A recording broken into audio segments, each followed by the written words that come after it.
Bienvenida al canal. Aquí, cada vida que seguimos deja una marca. Hoy viajamos a Seattle, Washington, una ciudad gris y lluviosa que guarda muy bien sus secretos.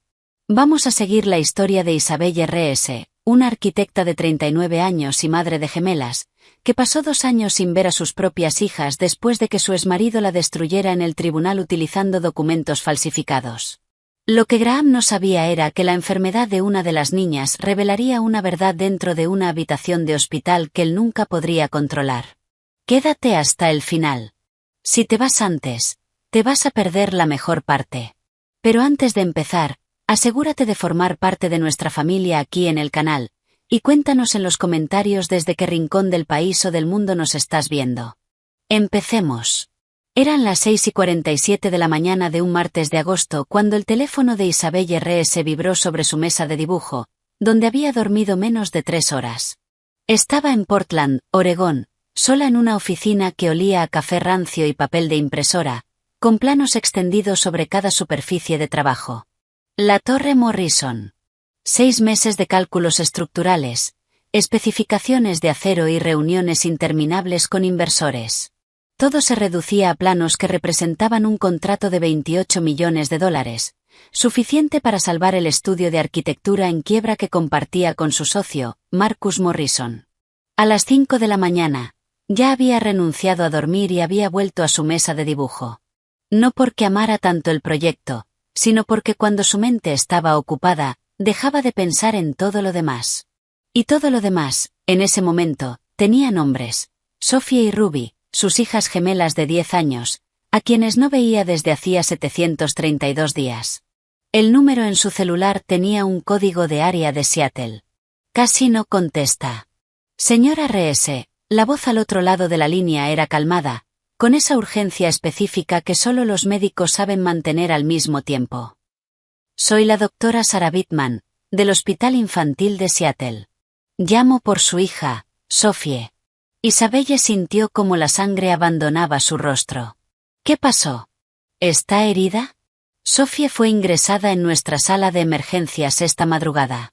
Su recuento de glóbulos blancos es críticamente bajo, 100 células por microlitro. El rango normal está entre 4.500 y 10.000. Estamos realizando pruebas adicionales, pero sospechamos leucemia mieloide aguda. La palabra cayó en el silencio de la oficina como un objeto pesado. Leucemia. La hija de 10 años de Isabelle tenía cáncer. Necesito que venga a Seattle inmediatamente, continuó la doctora. Sophie va a necesitar un trasplante de médula ósea. Necesitamos evaluarla como posible donante. El tiempo es crítico. Estoy en Portland. Isabelle ya había tomado sus llaves antes de terminar la frase. Puedo estar ahí en 3 horas. Perfecto. Pregunte por mí en la unidad de oncología pediátrica cuando llegue. Hubo una breve pausa. Señora R.S., sé que la situación de custodia es complicada, pero ahora mismo Sophie necesita a su madre. Isabelle colgó y se quedó mirando los planos de la Torre Morrison esparcidos sobre el escritorio. Llamó a Marcus. Necesito cancelar la reunión de Morrison. Isabelle, es nuestro proyecto más grande en 2 años. Si no presentamos hoy. Mi hija tiene cáncer. Me voy a Seattle. Silencio al otro lado. Marcus conocía la historia. Había visto a Isabelle derrumbarse cuando Graham le quitó a las niñas. Cuando el juez creyó las mentiras en ese informe psiquiátrico fabricado. Había sido testigo de cada apelación rechazada. Cada carta devuelta sin abrir. Ve, dijo finalmente. Yo me encargo de Morrison. Para quienes no lo sepan, el Hospital Infantil de Seattle no es un hospital cualquiera. Es uno de los mejores hospitales pediátricos de Estados Unidos, especializado en enfermedades raras y trasplantes complejos. Funciona como un centro regional, atendiendo pacientes no solo de la ciudad, sino de todo el noroeste del Pacífico. Las listas de espera son más cortas, pero los casos son los más graves. La autopista entre Portland y Seattle son 210 millas de pinos oscuros y asfalto gris. Isabelle hizo el trayecto en 2 horas y 40 minutos, conduciendo 15 millas por encima del límite de velocidad, con los nudillos blancos sobre el volante y la radio apagada. 732 días sin ver a sus hijas. Cuando Graham obtuvo la custodia total, se llevó a Sophie y Ruby a Seattle, cambió sus escuelas y cortó toda comunicación. Isabelle envió cartas, regalos, tarjetas de cumpleaños. Todo regresó sin abrir.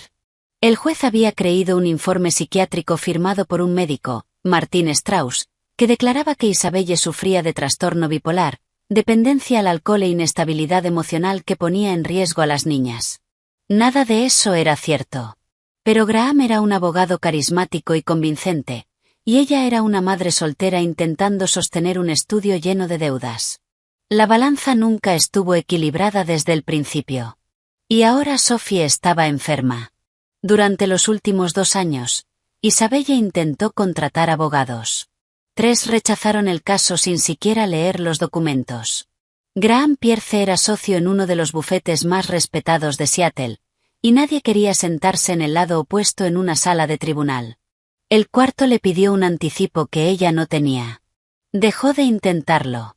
El estacionamiento del hospital era enorme y estaba bien iluminado.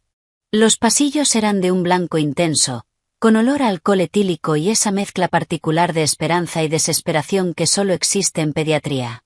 Isabelle siguió las señales hasta el 4.º piso. La doctora Sarah Whitman estaba en la estación de enfermería. Una mujer de unos 40 y tantos años, con el cabello rubio oscuro recogido en un moño tirante y unos ojos claros y tranquilos. «Gracias por venir tan rápido», dijo, extendiendo la mano. «Hablemos antes de que vea a Sophie». La sala de consulta era pequeña. La doctora cerró la puerta. Sophie fue ingresada a las 3 de la mañana por su padre. Había estado experimentando fatiga extrema, sangrados frecuentes y moretones durante varias semanas. El señor Pierce pensó que era un virus. Para cuando la trajo, sus niveles ya eran peligrosos. Isabelle sintió cómo se tensaban sus manos. Semanas. La doctora no dijo nada, pero en su mirada había algo que no necesitaba palabras. Lo que importa ahora es el tratamiento. Sophie necesita un trasplante de médula ósea. Vamos a necesitar evaluar al señor Pierce, a usted y, de ser posible, a su hermana Ruby. Los hermanos suelen ser los mejores compatibles. Graham tiene la custodia total, dijo Isabelle en voz baja. Hay una orden de restricción. No puedo acercarme a menos de 150 metros de las niñas. Lo sé, pero esto es una emergencia médica. La ley del estado de Washington permite a los padres biológicos acceder a sus hijos en situaciones de riesgo de vida, independientemente de los acuerdos de custodia. ¿Tengo derecho legal de estar aquí? La doctora hizo una breve pausa. Su nombre figura en la historia clínica como madre biológica. También hay una nota sobre contacto bloqueado debido a una orden judicial en disputa. Nuestro departamento legal me informó de esto antes de llamarla. ¿Graham sabe que me llamaste? Todavía no. Se fue alrededor de las 6 de la mañana a buscar a Ruby a la casa de su hermana. Debería volver en menos de 1 hora. Menos de 1 hora con su hija antes de enfrentarlo. ¿Puedo verla ahora? Presta atención a este detalle. La doctora Whitman llamó a la madre antes de notificar al padre. Leyó entre líneas el historial médico y eligió el lado correcto. El pasillo que conducía a la habitación 412 tenía murales coloridos de elefantes y jirafas pintados en las paredes. En algún momento, alguien decidió que los niños gravemente enfermos necesitaban jirafas sonrientes en su campo de visión. La intención era buena. El resultado era ese tipo de alegría forzada que solo funciona si no piensas demasiado en lo que ocurre detrás de cada puerta. Isabelle abrió la puerta lentamente. Sophie estaba acostada en la cama del hospital, viéndose demasiado pequeña para esas sábanas blancas. Su cabello oscuro había sido cortado corto. Su piel era grisácea, casi translúcida, con moretones púrpura oscuro en los brazos donde le habían colocado las vías intravenosas. Giró la cabeza hacia la puerta, e Isabelle vio miedo en sus ojos antes que cualquier otra cosa. «Está bien», susurró Isabelle, avanzando despacio. «No voy a hacerte daño. ¿Quién eres?» Su voz era ronca, débil. El corazón de Isabelle se partió en dos con precisión quirúrgica. Me llamo Isabelle. Estoy aquí para ayudarte a ponerte mejor. Sophie la miró durante un largo momento. Esos ojos oscuros recorriendo el rostro de su madre como si intentaran reconocer un sueño antiguo. Y entonces, tan bajo que Isabelle casi no lo escucha. Mamá.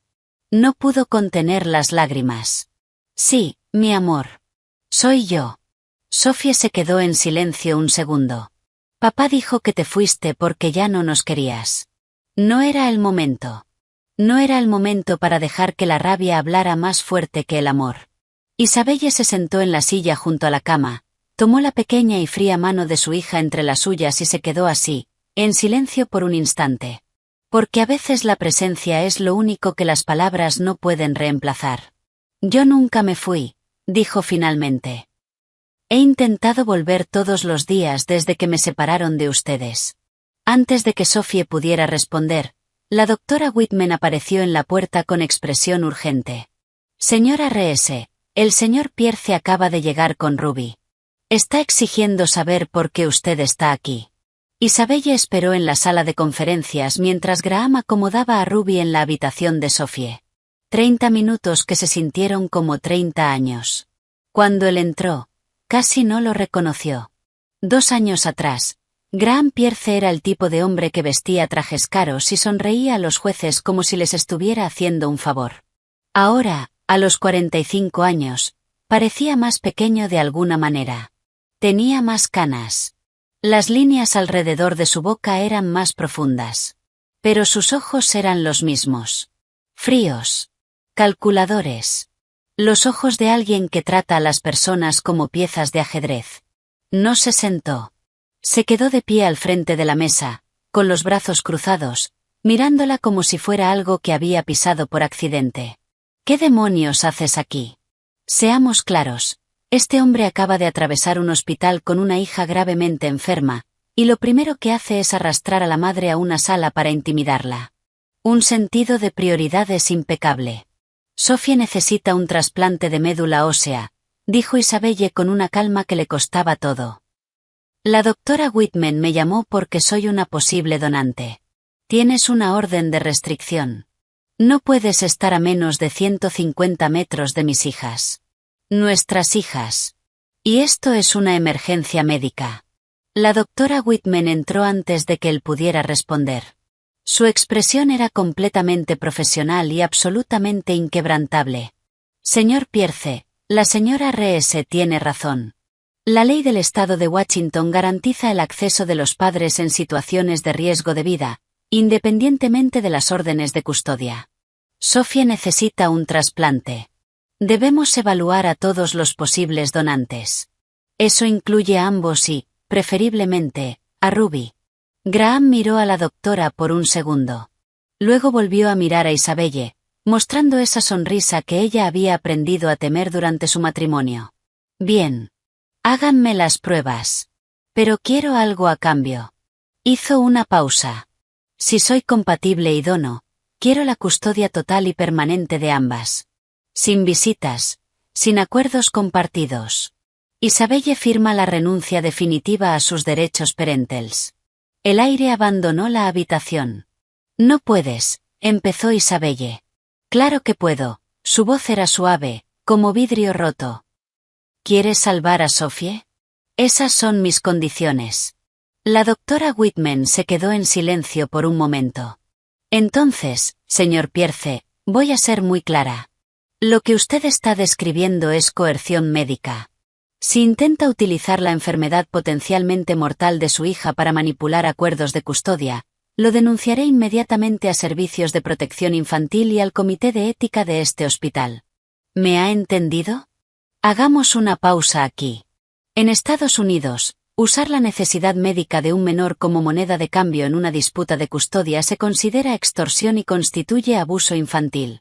Le da a un juez motivos inmediatos para revisar y potencialmente revocar la custodia. Graham lo sabía. Era abogado. Y aún así decidió intentarlo. Graham no respondió a la doctora. Solo la miró con esos ojos fríos y dijo: No estoy haciendo amenazas, doctora. Estoy protegiendo a mis hijas. Luego salió de la sala. Isabelle se quedó mirando la puerta cerrada. Después dijo en voz baja. Hagan las pruebas. A él, a mí, hagan lo que sea necesario.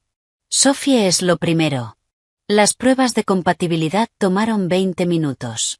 Agujas finas. Viales etiquetados. Silencio clínico. Graham se negó a mirar a Isabelle en todo momento. Sophie sostenía la mano de su madre. Ruby mantenía la mirada fija en el suelo. Isabelle observó a Ruby, sintiendo como su corazón se tensaba segundo a segundo. 2 años atrás, esa niña había sido apartada de ella a los 8 años. Ahora tenía 10. Era más alta, más delgada, con sombras bajo los ojos que ningún niño debería tener. Había algo en su forma de moverse, también. Demasiado cautelosa. Como si esperara ser castigada por cada gesto. Cuando Ruby finalmente la miró, Isabelle se arrodilló para quedar a su altura. Papá dijo que te fuiste porque no nos querías, dijo Ruby. Directa. Sin enojo. Y eso era aún peor. No estaba acusando. Estaba repitiendo algo que había aceptado como verdad. Eso no es cierto, dijo Isabelle, con la voz firme a pesar de las lágrimas. Te amo más que a nada en el mundo. Tu padre las alejó de mí, y yo nunca dejé de intentar volver. Ni un solo día. Ruby la miró con esa necesidad desesperada de entender. Esa mirada que solo existe en alguien a quien le han mentido durante demasiado tiempo. Abrió la boca para decir algo, pero una enfermera apareció en la puerta, llamándolos para los resultados. Fíjate en los hombros de Ruby en ese momento. Curvados hacia adentro. Como alguien que ha aprendido a ocupar el menor espacio posible.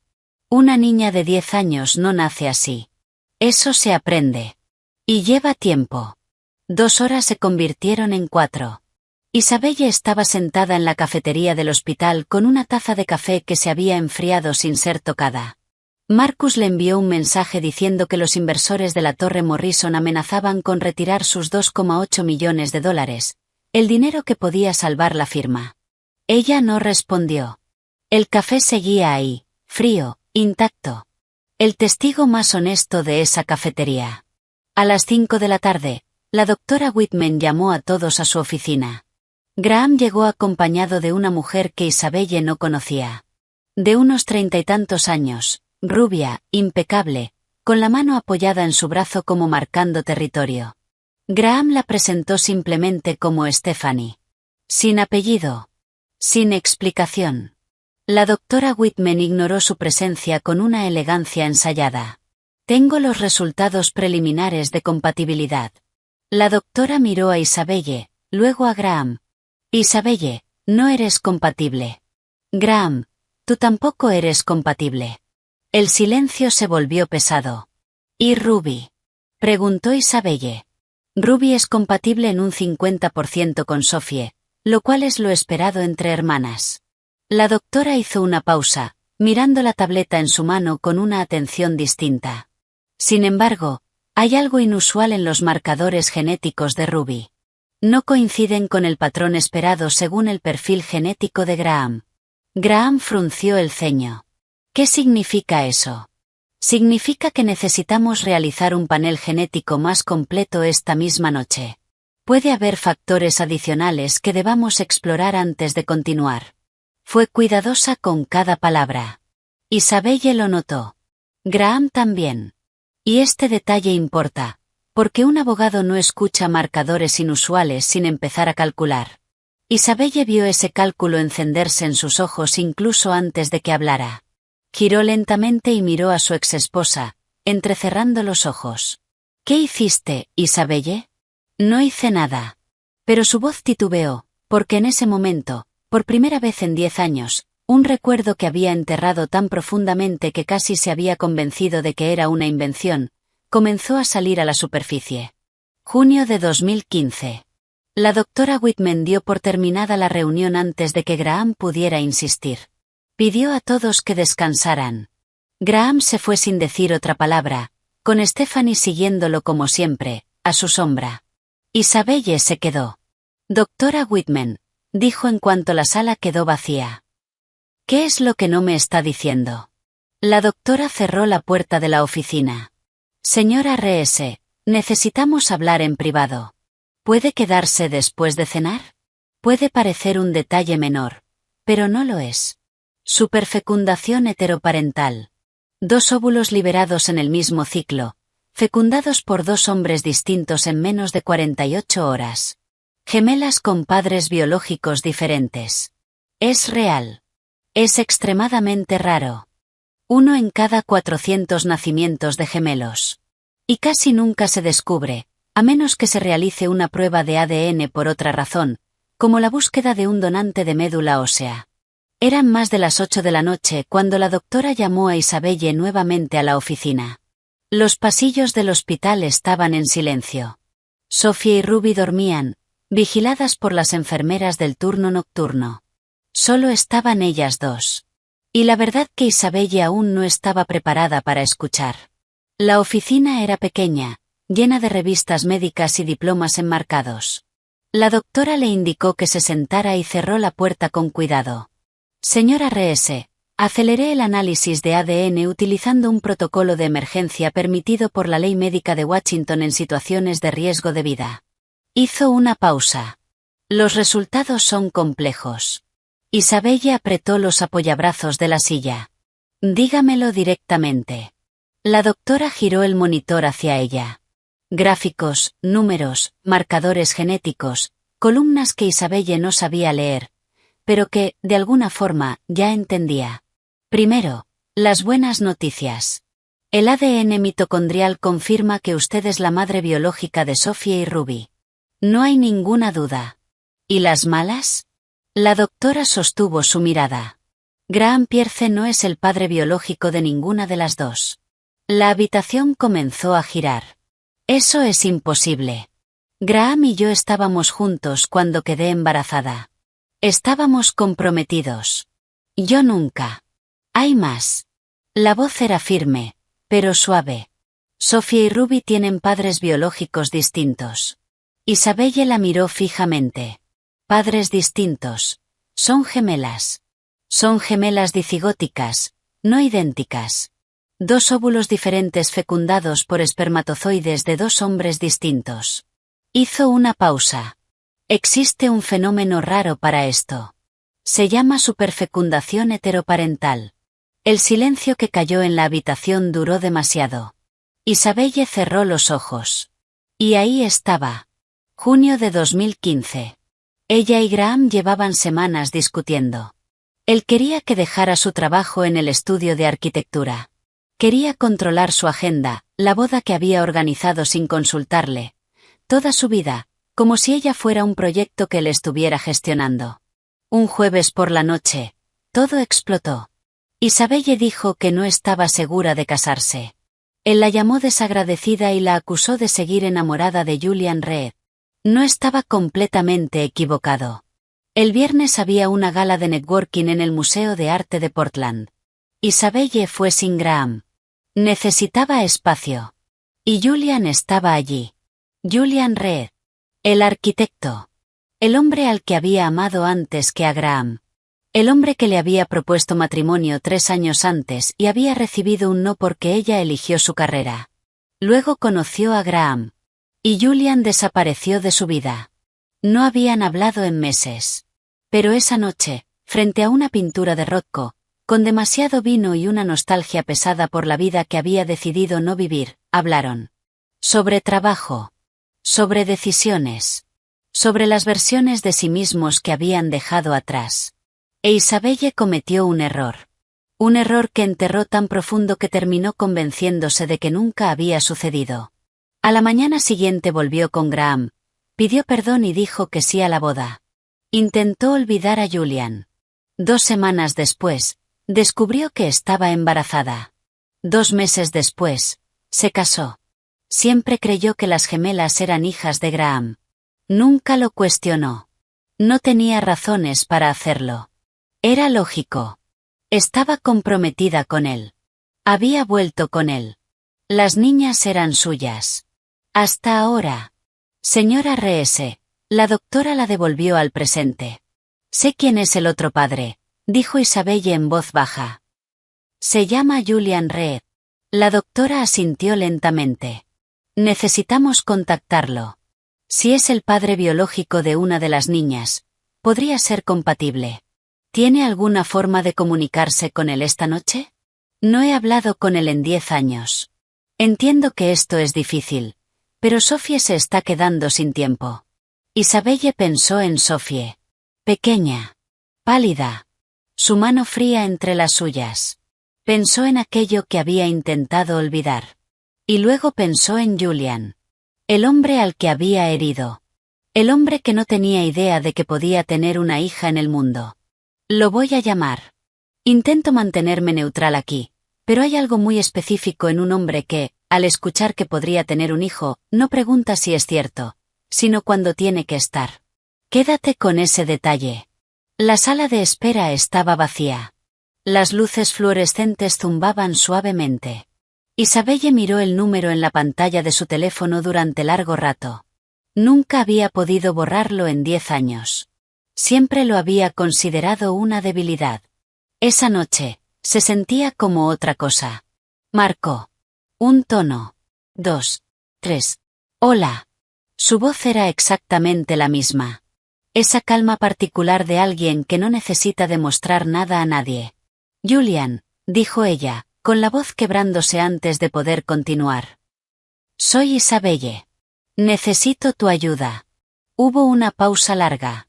Ella podía escuchar su respiración. Isabelle, ¿eres tú de verdad? Sí. Perdón por llamar así. Sé que han pasado años y no tengo derecho a pedirte nada. Su voz se apagó. Pasó algo. Algo terrible. Y no sabía a quién más llamar. ¿Estás bien? ¿Estás herida? La preocupación fue inmediata. Genuina. Así era Julian.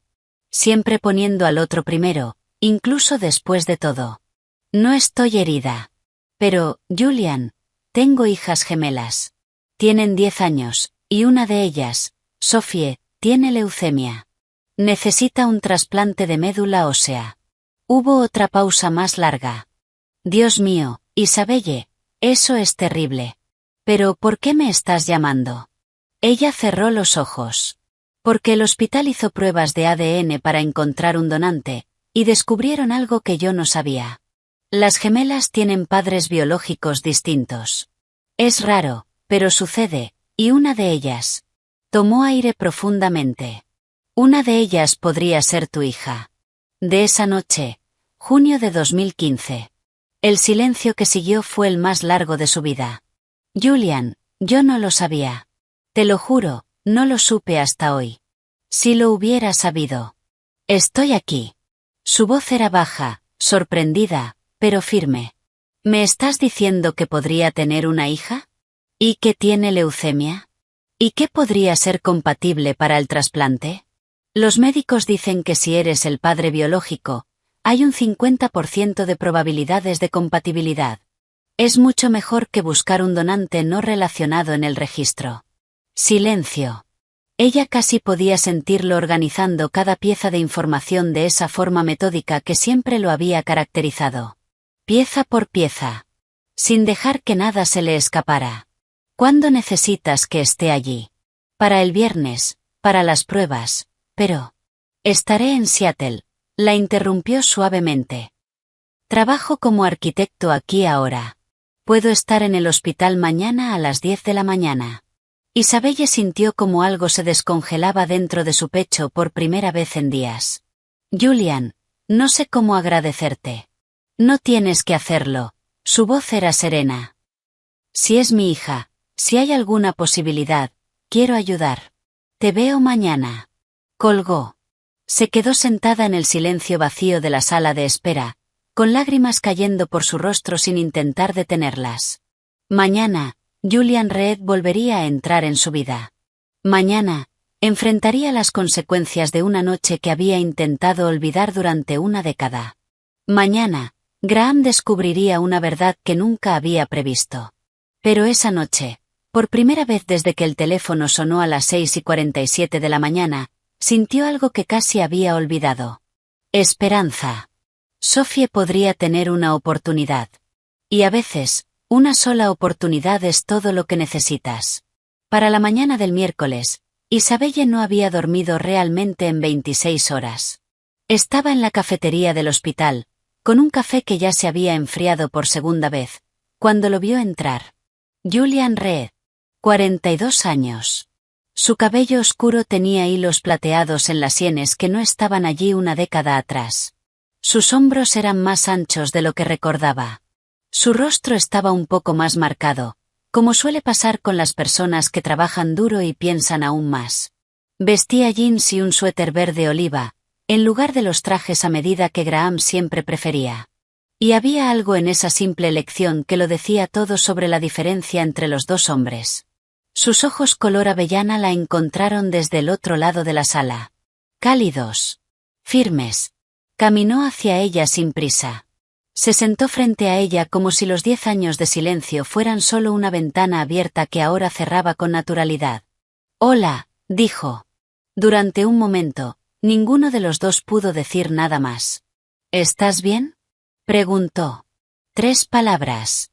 Y Isabelle sintió cómo se le cerraba la garganta.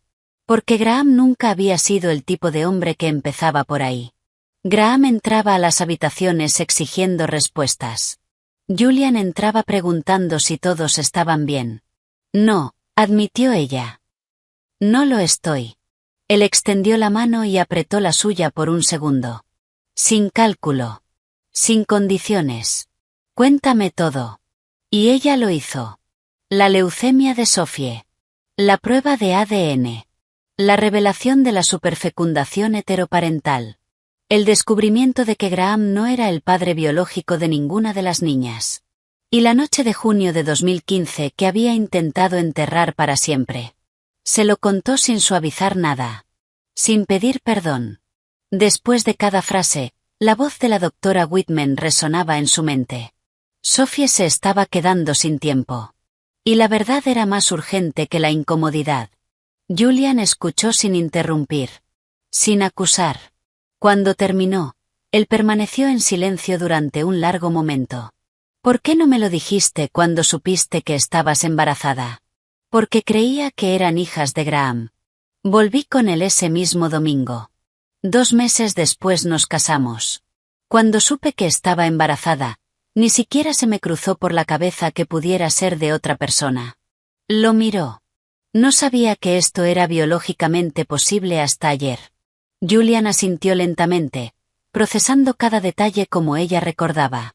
«Entonces, una de ellas podría ser mía». «Sí. Aún no sabemos cuál. Puede ser Sophie. Puede ser Ruby». «¿Y la que está enferma es Sophie?» «Sí». Empujó la silla hacia atrás y se puso de pie. «Entonces hagamos la prueba». La extracción de sangre de Julian tomó 5 minutos. Una jeringa. 2 viales. Etiquetas. Un congelador. La doctora Whitman explicó el protocolo. Tipificación acelerada de antígenos leucocitarios humanos, HOLA, con resultados en un máximo de 8 horas debido a la urgencia del caso. Julian se arremangó sin dudar. Respondió las preguntas clínicas con claridad. Y cuando la enfermera terminó, le dio las gracias como alguien que fue educado sabiendo que los modales no cuestan nada. Isabelle observó todo desde la puerta. Había algo en la postura de sus hombros. Rectos. Tranquilos. Que contrastaba con todo lo que había vivido en los últimos 2 años. Tribunales, cartas devueltas, puertas cerradas. Julian no había exigido nada para estar allí. Simplemente había llegado. Esto no es casual. El lenguaje corporal de alguien que actúa por elección es completamente distinto al de alguien que actúa por apariencia. Julian nunca cruzó los brazos. Graham había entrado al hospital el día anterior con los brazos cruzados y la mandíbula tensa.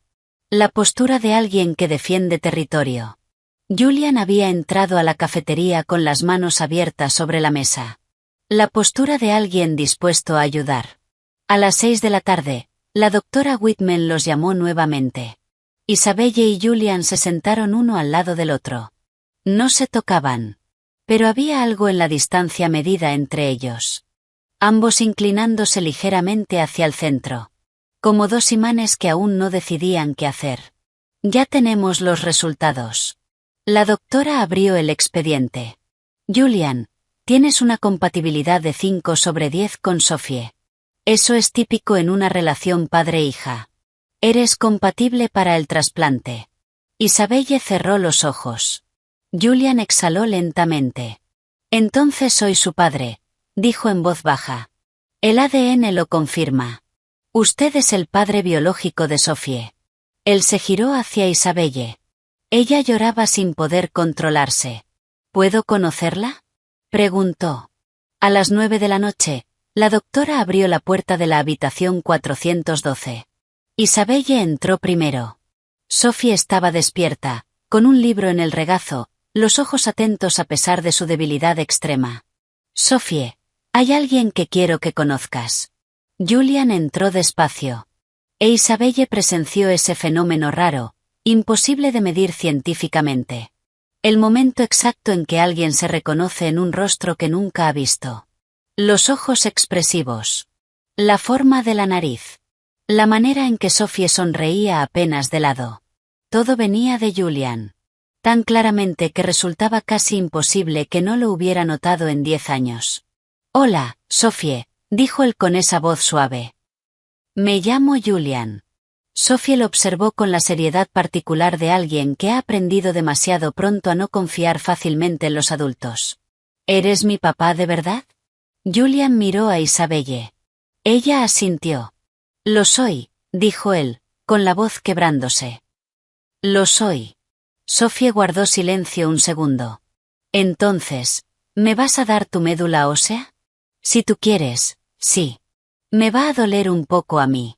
A ti, nada. Te van a dejar dormida mientras ocurre.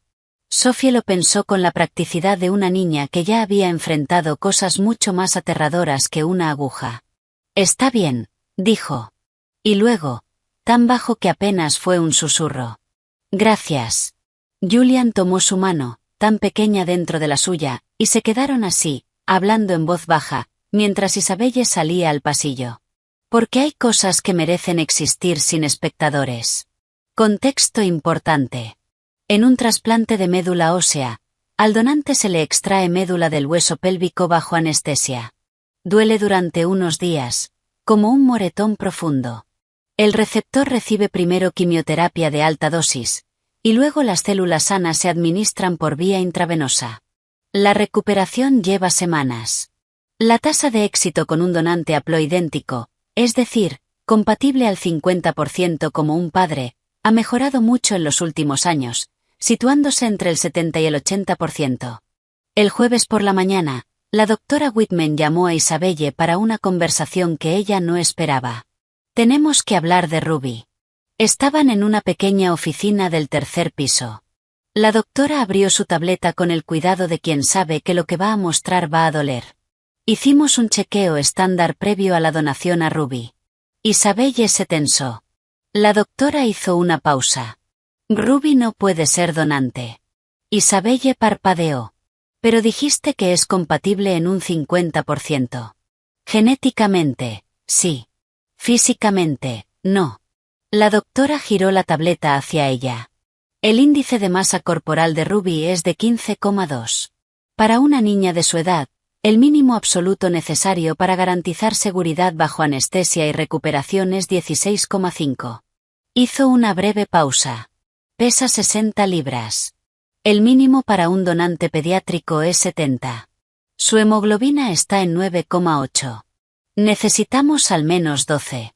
Los números le golpearon como impactos espaciados.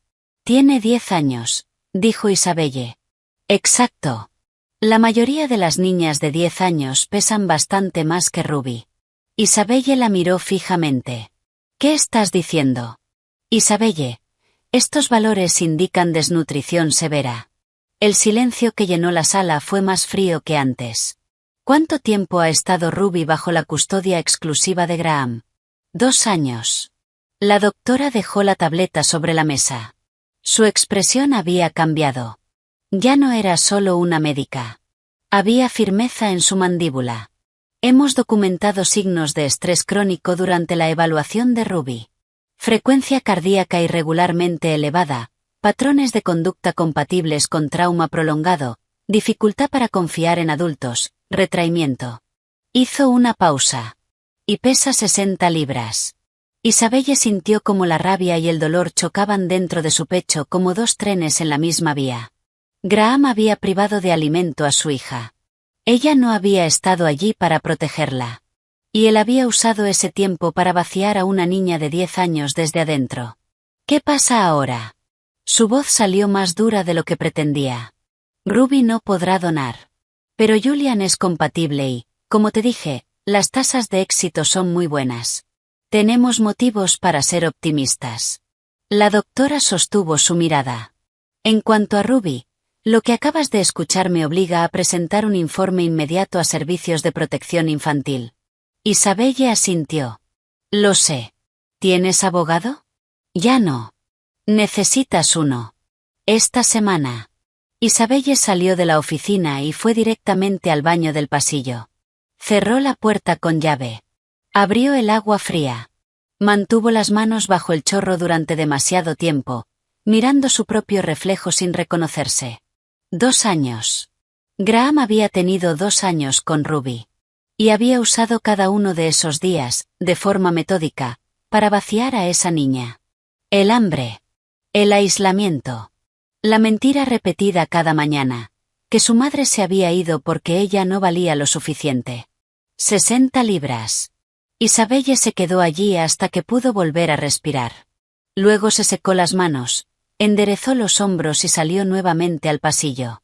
Si había algo que Graham no había calculado, era que ella seguía de pie.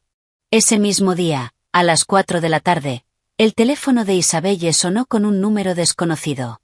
¿Isabelle R.S.? La voz era femenina, afilada como papel carbónico. Mi nombre es Patricia Lawson. Soy abogada especializada en derecho familiar.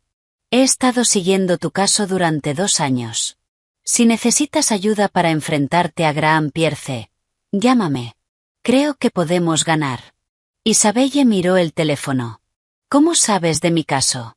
Porque sé que el Dr. Martin Strauss perdió su licencia médica en 2022.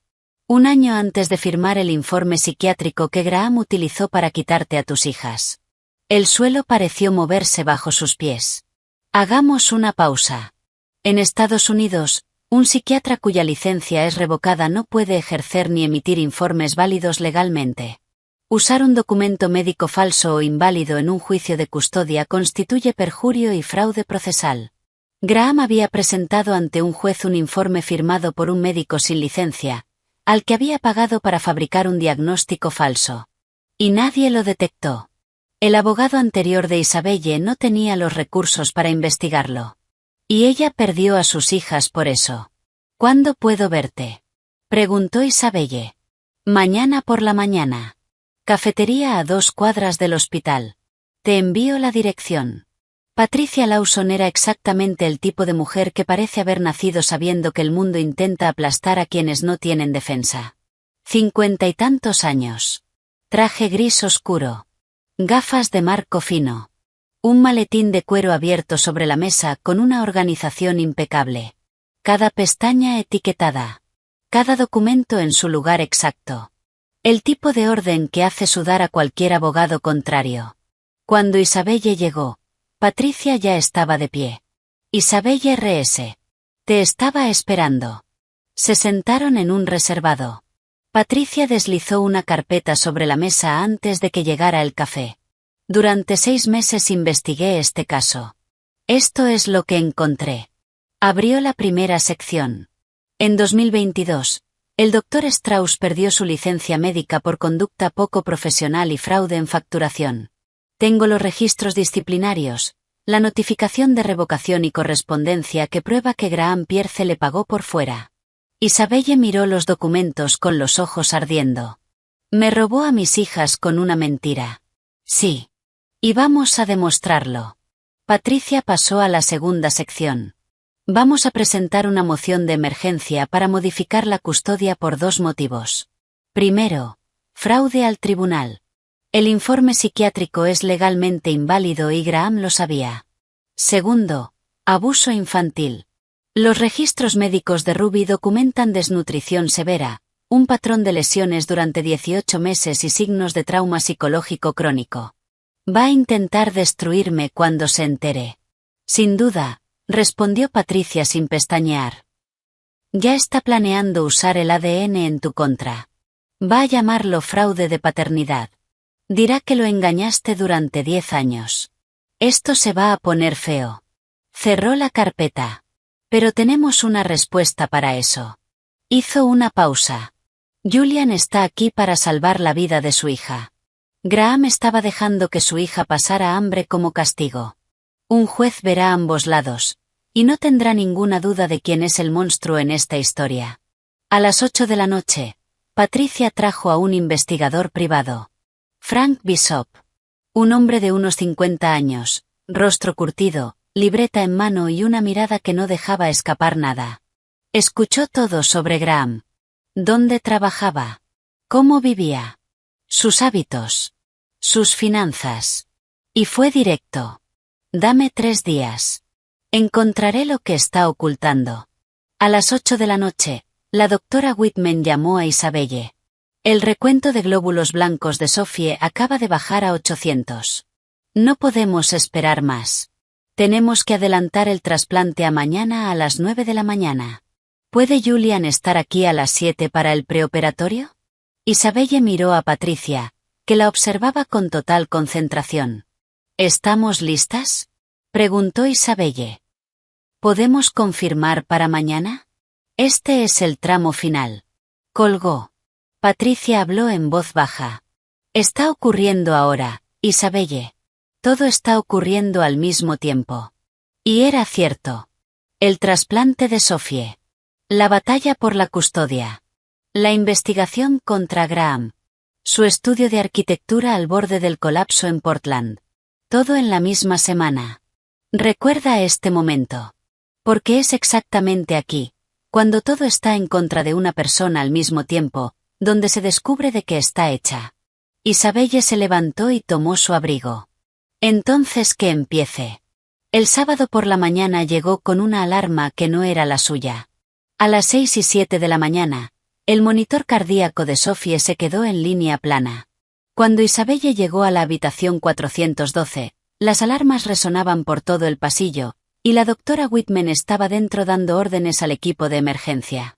Atropina, medio miligramo en bolo intravenoso, ordenó, con la autoridad firme de alguien que ha visto esto antes y no piensa permitir que sea la última vez. La enfermera administró el medicamento. Isabelle se quedó inmóvil en la puerta, mirando a Sophie, tan pequeña bajo las sábanas, su pecho apenas moviéndose. 30 segundos. 1 minuto. El monitor emitió un pitido. 60 latidos por minuto. 70. 80. La doctora Whitman exhaló. Bradicardia severa, probablemente por un desequilibrio electrolítico. Lo corregiremos antes de la cirugía. Seguimos en horario. Miró a Isabelle desde la puerta.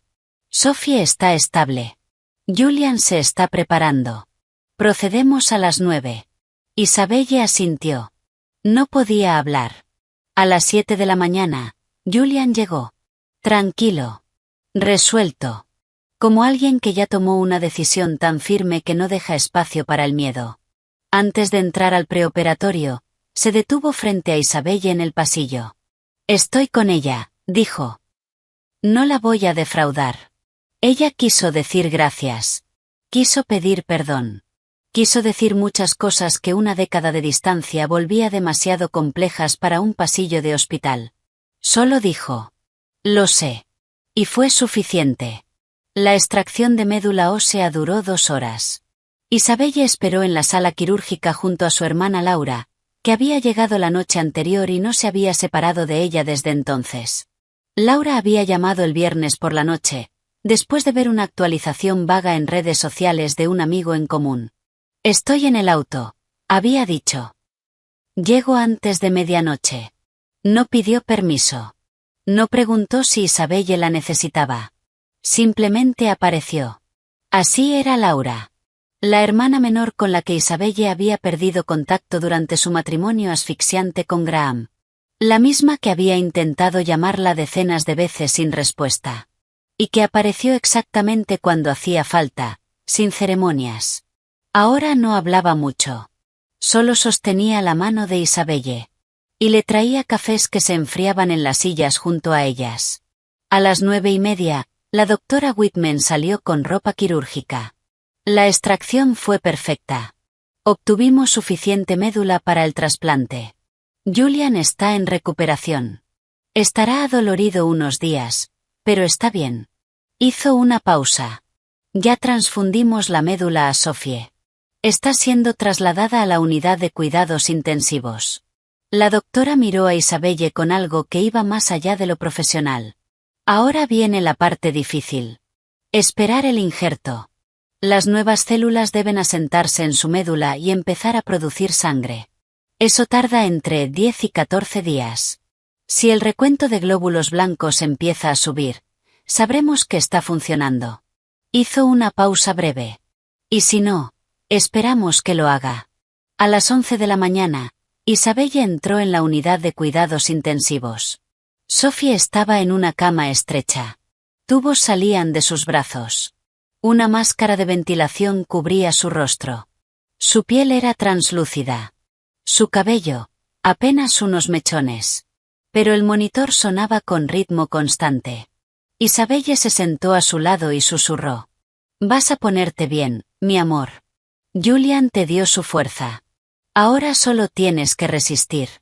En el sistema legal de Estados Unidos, en disputas de custodia graves, se designa un tutor ad litem. No trabaja para los padres. Trabaja exclusivamente para representar el interés superior de los niños. Investiga, entrevista y reporta directamente al juez. Cuando un padre abusivo enfrenta simultáneamente a un tutor ad litem y a servicios de protección infantil, el margen de maniobra se reduce muy rápido. El lunes por la mañana, Emily Richardson, de Servicios de Protección Infantil del Condado de King, llegó al hospital con un maletín de cuero y la serenidad profesional de alguien que hace un trabajo duro, y decide hacerlo de todos modos. Señora R.S., estoy aquí para realizar una evaluación de bienestar de Ruby, se presentó directamente. Por ley, la entrevista debe realizarse en privado. Ruby contará con un defensor infantil presente. Todo será grabado. Entiendo, asintió Isabelle, aunque cada instinto maternal le gritaba que no la dejara sola. Está lista. Emily observó a Ruby a través del vidrio de la puerta. La niña, sentada en la cama, coloreando. Sus movimientos demasiado contenidos para una niña de 10 años. Vamos a averiguarlo. La entrevista duró 1 hora y 20 minutos. Isabelle caminó por el pasillo junto a la doctora Whitman, mirando el reloj cada 3 minutos, contando pasos de ida y vuelta como si moverse pudiera acelerar el tiempo. Cuando Emily salió, su expresión era controlada. Pero había algo distinto en su mirada. Señora R.S., ¿podemos hablar en privado? En la sala de consulta, Emily abrió su maletín. Basándome en las declaraciones de Ruby y la evidencia médica, estoy registrando oficialmente un caso de negligencia infantil grave y abuso psicológico. Leyó despacio, dejando que cada palabra pesara. Ruby describió un entorno doméstico caracterizado por control extremo, aislamiento de usted y de su familia, y restricción alimentaria. Declaró que las comidas eran condicionales, solo se le daban cuando se comportaba correctamente, lo que significaba no mencionar a su madre, no pedir verla y no llorar. Las manos de Isabelle temblaban sobre su regazo. ¿Cuál era el castigo cuando no cumplía? Le retiraban la comida. Emily levantó la vista. Ruby me dijo que tenía hambre todo el tiempo. Incluso aquí, en el hospital, dijo que siente como si su estómago hubiera olvidado cómo sentirse lleno. Esto no fue descuido. Fue una decisión. Graham era abogado. Sabía exactamente lo que hacía. Y sabía cómo evitar dejar marcas físicas evidentes que una enfermera escolar pudiera detectar. ¿Qué pasa ahora?, preguntó Isabelle, con la voz tensa. Hoy presentaré un informe de emergencia ante el Tribunal de Familia del Condado de King. Basándome en la evidencia médica y el testimonio de Ruby, recomiendo la retirada inmediata de la custodia de Graham Pierce y la asignación temporal a usted. Emily cerró el maletín. Ruby fue consistente en todo su relato. Eso pesa mucho ante un juez.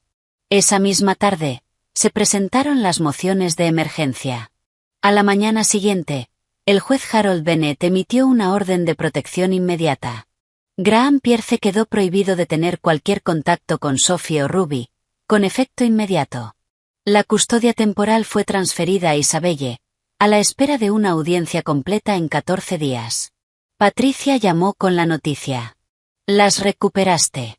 A las 2. Isabelle estaba en el pasillo del cuarto piso cuando escuchó esas palabras. Se dejó caer contra la pared hasta quedar sentada en el frío suelo de linóleo. Abrazó sus rodillas. Y lloró sin control mientras la gente pasaba a su lado, fingiendo no mirar. Algunas victorias llegan exactamente así. No con aplausos, sino con vos en el suelo de un hospital, con las manos cubriéndote el rostro, permitiendo por fin que el alivio supere al miedo. Esa misma tarde, Frank Bishop llamó a Patricia. «Encontré algo». «¿Están en una línea segura?» Patricia puso el altavoz. Isabelle estaba frente a ella. Graham creó una campaña de recaudación llamada Fondo para el Tratamiento de Sophie justo después del diagnóstico, dijo Frank. La difundió en redes sociales, su iglesia y contactos del bufete. Recaudó $475.000. 1.247 personas donaron. Isabelle se quedó inmóvil. ¿Cuánto llegó realmente al hospital? Aproximadamente 190.000. Patricia cerró los ojos un instante. ¿Y los 285.000 restantes? Preguntó Isabelle, con la voz apenas un hilo. Desaparecieron en 3 movimientos, respondió Frank. 95.000 fueron transferidos a una cuenta offshore en las Islas Caimán, a nombre de una empresa fantasma llamada Pierce Holdings. Sin empleados, sin dirección física. Hizo una pausa.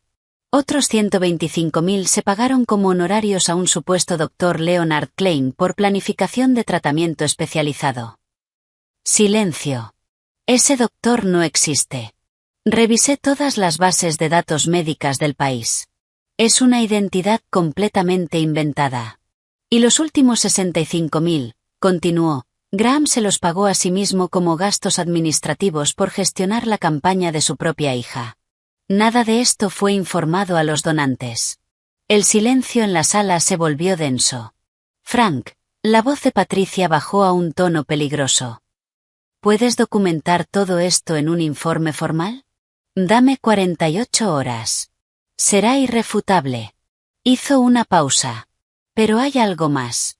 Graham abrió una cuenta bancaria a nombre de Ruby hace 2 años, justo después de obtener la custodia. Hay $5.000 ahí. Ruby tiene 10 años. Usó su número de seguridad social para abrir la cuenta y ocultar dinero desviado.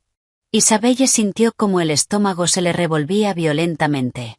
Más tarde esa noche, entró en la habitación de Ruby en el hospital.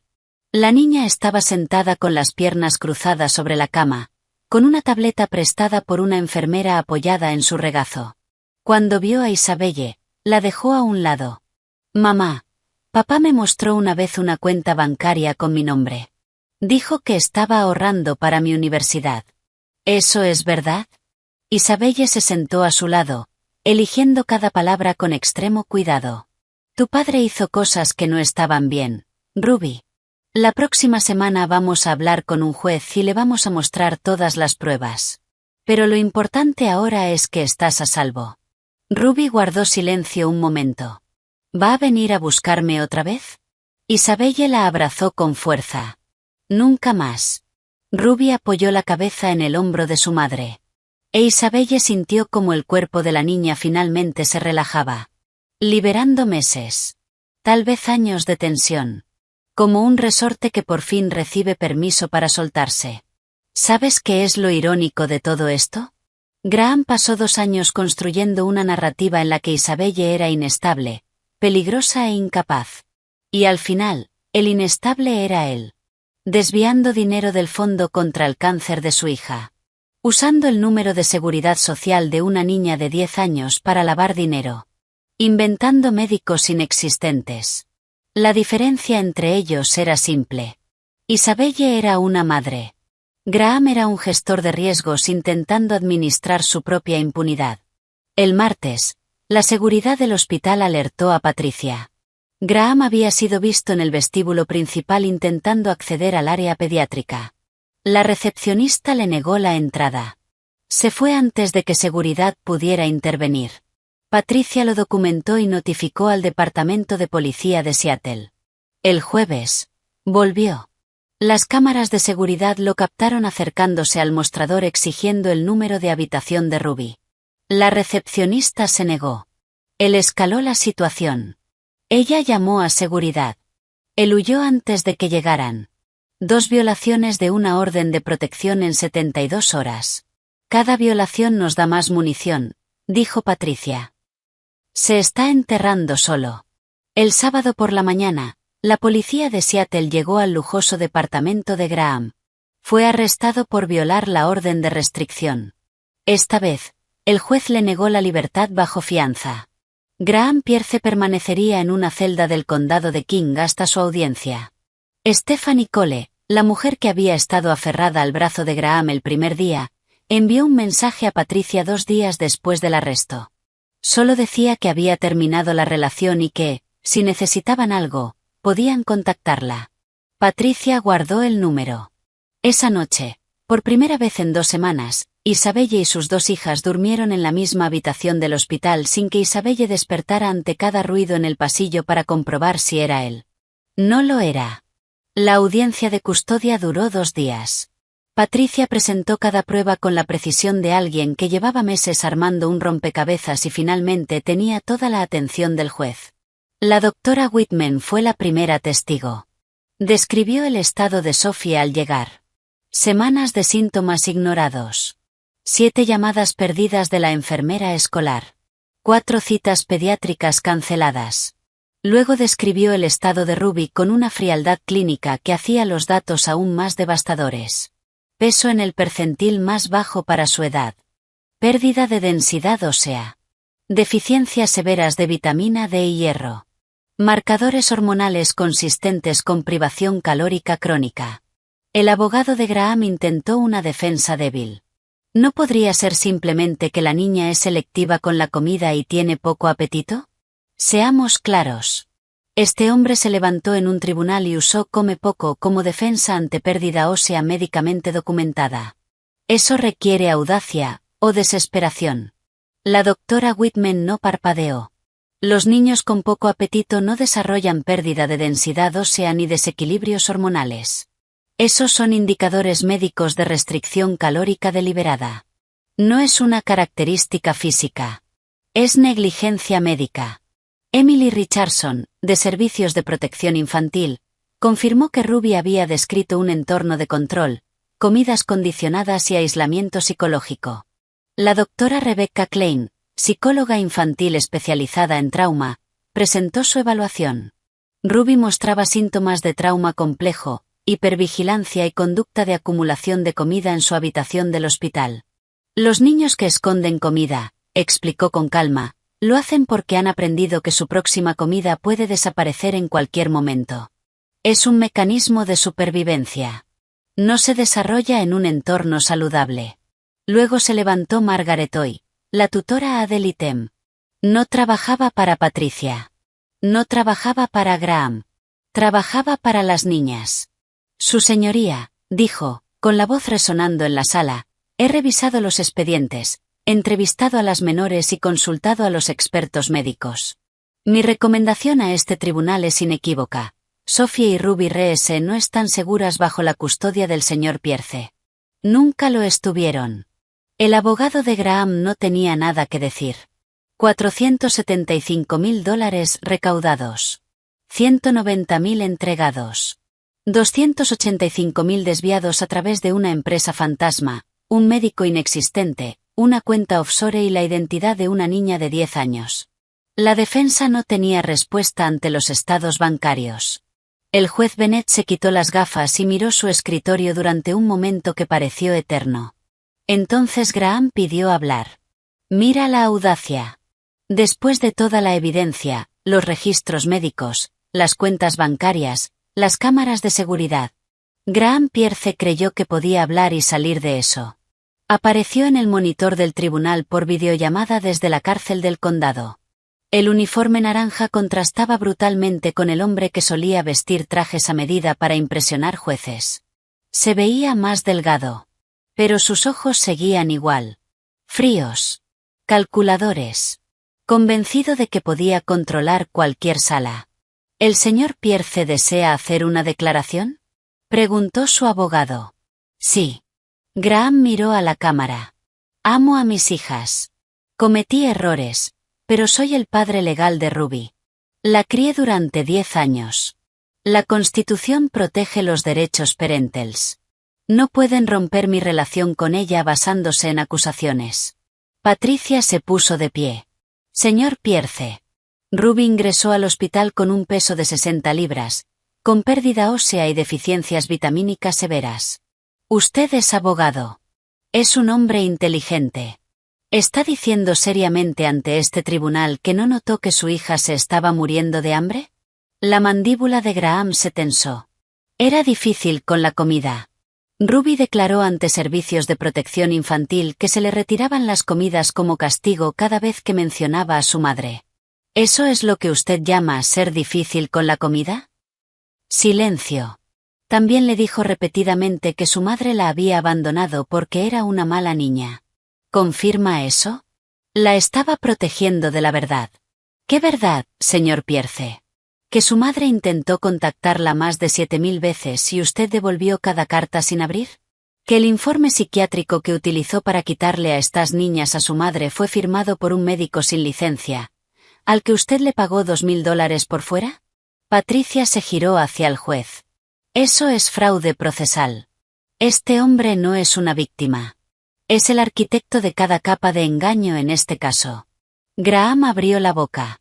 ¿Y los $285.000? Continuó Patricia sin darle espacio. Mientras Ruby pasaba hambre como castigo, usted robaba cientos de miles de dólares a 1247 personas que creían que estaban salvando la vida de Sophie. ¿Cómo le explica eso al tribunal? El silencio de Graham se prolongó. La cámara captó su mandíbula rígida. Sus ojos. Ya no solo fríos. Vacíos. Sin rastro de arrepentimiento. No tengo nada más que declarar. La pantalla se volvió negra. El juez Bennett miró a los abogados. Luego miró a Isabelle. Se levanta la sesión. Retomaremos mañana a las 9 de la mañana para el fallo. Isabelle salió del tribunal con las piernas temblando. Patricia caminaba a su lado. Estamos ganando. Isabelle no dijo nada. Solo miró el cielo de Seattle. Ese gris constante que los locales dejan de notar. Y respiró profundo. Mañana sería el final. O eso creía. A las 10 de la noche, el teléfono de Patricia sonó. Era Stephanie Cole. Estaba empacando mis cosas en el departamento de Graham, dijo, con la voz temblorosa. Encontré algo en el sótano, detrás de unos archivos viejos de impuestos. Hizo una pausa. Era una caja de cartón. Creo que necesitan ver esto ahora mismo. A la mañana siguiente, Stephanie entró en la oficina de Patricia con la caja en las manos. Sus ojos enrojecidos por la falta de sueño. Dentro había historiales médicos antiguos, un disco duro externo cubierto de polvo y 8 blísteres vacíos de pastillas. Frank Bishop abrió primero los registros médicos. Graham Pierce, abril de 2014. Su voz se volvió más lenta. Como alguien leyendo un plano de una bomba y sin poder creer lo que ve. Diagnóstico: oligospermia severa. Recuento de espermatozoides críticamente bajo. Probabilidad de concepción natural, menos del 15%. Isabelle se quedó mirando el papel. Graham lo sabía.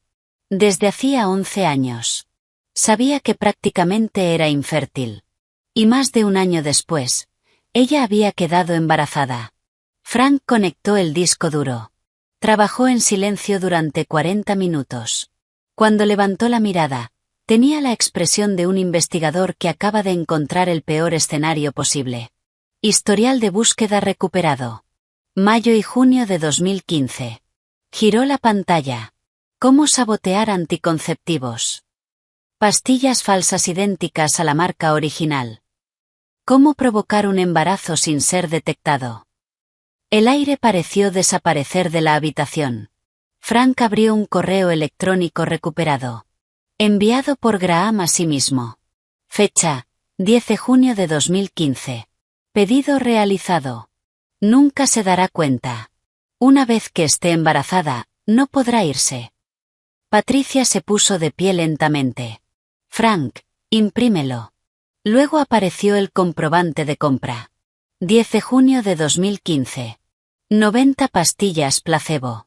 Pastillas de azúcar diseñadas para parecer idénticas al anticonceptivo recetado a Isabelle. Enviadas a la oficina de Graham. Stephanie dejó los 8 blísteres vacíos sobre la mesa en silencio. Isabelle miró todo. Los informes médicos. El historial de búsqueda. El recibo. Los blísteres. Y sintió como una claridad fría y absoluta ocupaba el lugar donde había vivido la confusión durante 10 años. Ella había creído que el embarazo fue un accidente. Había creído que su noche con Julian había complicado ese accidente. Había cargado con la culpa durante una década, por algo que nunca fue su culpa. Graham había planeado el embarazo. Había cambiado sus anticonceptivos por pastillas de azúcar. Había calculado que, si ella quedaba embarazada, no se iría. Y acertó. Porque ella se quedó. Se casó con él. Intentó construir una familia con un hombre que la había atrapado manipulando su propio cuerpo. En el sistema legal de Estados Unidos, la coerción reproductiva se reconoce como una forma grave de violencia doméstica. Es una violación de la autonomía corporal que, combinada con fraude y malversación, aumenta significativamente las penas. Graham no solo había destruido su matrimonio. Había destruido su derecho a elegir, antes de que el matrimonio siquiera comenzara. Patricia llamó a la agente federal Nicole Hart esa misma mañana. A las 11 de la mañana, la nueva evidencia fue presentada ante el tribunal. El abogado de Graham permaneció en silencio tanto tiempo que el juez Bennett tuvo que preguntarle 2 veces si tenía objeciones. No tenía ninguna. El fallo se emitiría al día siguiente. Y esta vez, la coerción reproductiva se sumaría a la montaña de cargos federales. Esa noche, Isabelle recibió un mensaje que no esperaba. Era de su padre, Richard Reese. Vimos las noticias. Vamos camino a Seattle. No tienes que vernos. Solo queremos estar cerca. Isabelle miró la pantalla durante largo rato. Habían pasado 11 años desde que realmente habló con sus padres. Desde que Graham los convenció de que ella era inestable. De que necesitaba espacio. De que él sabía que era lo mejor para la familia. Y ellos le creyeron. Era una herida antigua. Profunda. Pero estaban yendo. Isabelle respondió con una sola línea. Tribunal. 9 de la mañana. Jueves. El juez Harold Bennett entró a la sala con una resolución de 47 páginas en la mano. Se puso las gafas. Miró a Isabelle. Luego al monitor donde Graham apareció por última vez. En el caso Reese contra Pierce, habiendo revisado todos los testimonios, pruebas y argumentos legales, la función de este tribunal no es premiar la biología. Es proteger a los niños. Se giró hacia la pantalla. Graham Pierce representa un peligro claro y presente para sus hijas. Descuidó a Sophie durante semanas mientras su cáncer avanzaba. Privó sistemáticamente a Ruby de alimento como forma de control psicológico. Robó $285.000 destinados a salvar la vida de su hija enferma. Saboteó los anticonceptivos de su esposa para forzar un embarazo y atraparla en un matrimonio. Utilizó documentos médicos falsos para engañar a este tribunal y separar a una madre de sus hijas. Y mintió sistemáticamente a esas niñas durante 2 años. Hizo una pausa pesada. La biología no borra el abuso. La mandíbula de Graham no se movió. Pero Isabelle pudo ver sus manos, al borde del encuadre, apretando la mesa con los nudillos blancos. El agarre de alguien que intenta mantener un control que ya perdió. Por lo tanto, otorgo la custodia legal y física completa de Sophie Reese y Ruby Reese a Isabelle Reese, con efecto inmediato. Se revocan todos los derechos parentales de Graham Pierce. Se le prohíbe cualquier contacto con las menores de forma permanente. Isabelle ya estaba llorando antes de que el juez terminara. Detrás de ella, en la sala, su madre, Catherine, sollozaba sin ocultarlo. Su padre, Richard, tenía el rostro entre las manos. Patricia apretó el brazo de Isabelle. Son tuyas. Las dos. 2 horas después, en el Tribunal Federal del Centro, la jueza María Álvarez dictó la sentencia penal. Patricia había coordinado con la Fiscalía para que las audiencias fueran consecutivas. Sin darle a Graham ni un segundo para recomponerse. Graham Pierce estaba de pie en la sala federal. De espaldas a Isabelle. Las manos esposadas al frente. Su defensor público parecía un hombre al que le habían entregado un barco que ya se estaba hundiendo. Graham fue declarado culpable de fraude electrónico, malversación, lavado de dinero, coerción reproductiva, abuso infantil, perjurio y obstrucción de la justicia. La voz de la jueza Álvarez tenía ese peso que no necesita volumen para cortar. La evidencia en su contra es abrumadora.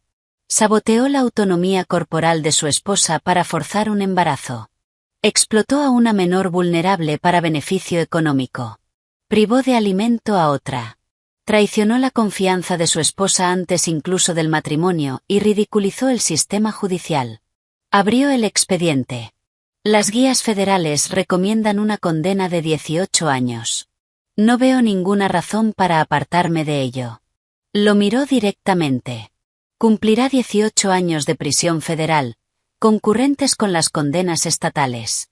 Será elegible para libertad condicional en 15. Graham abrió la boca para hablar.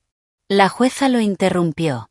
Deberá pagar $285.000 en restitución al fondo médico de Sophie, $150.000 a Isabelle R.S. en daños punitivos y $75.000 al Fondo Estatal de Compensación a Víctimas.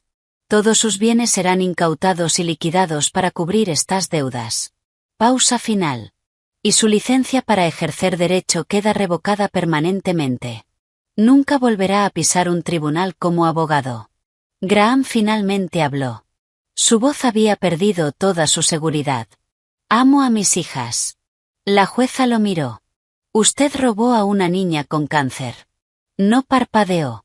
No es la palabra que yo usaría. Llévenselo.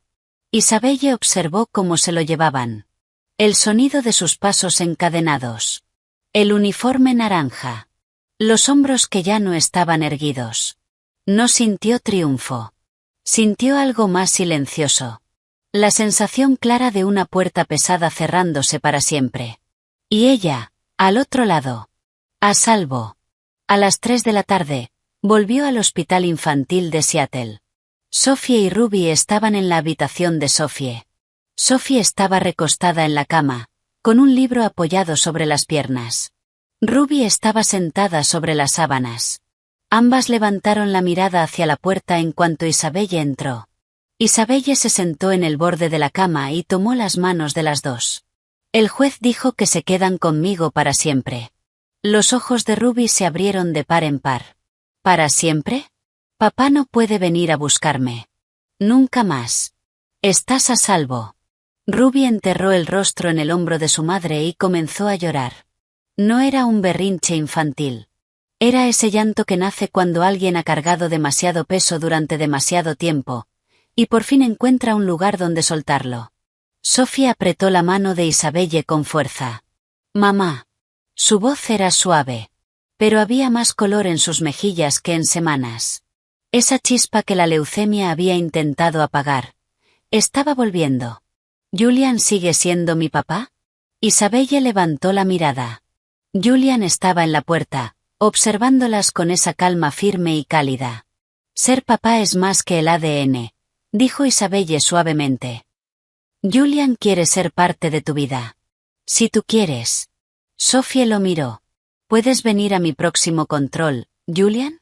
Él entró en la habitación y se sentó junto a la cama. Sería un honor. Ruby levantó el rostro del hombro de Isabelle y lo observó durante un momento. Luego, con una seriedad demasiado grande para una niña de 10 años.